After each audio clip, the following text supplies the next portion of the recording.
Výborne, dvojica sa našla. Tomáš Vauro je tam a 149 Michal Géci, poprosím na štart. Máme, takže S6 tiež.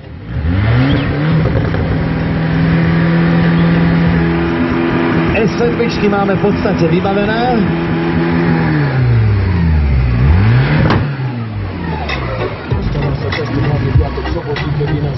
A ideme opäť na superfinále. Matej Farkáš, štartové číslo 159. A vedľa neho Tomáško Polonec.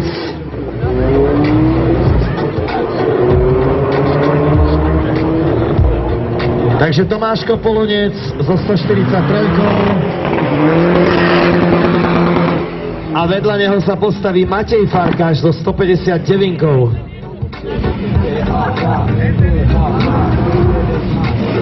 Boršátko sa len prevezie domov. Dobre ste zastali do rady pre tie značky. Aká náhodička. A Jožko Minárik odchádza. Podľa mňa odíde po svojom, jak sa patrí.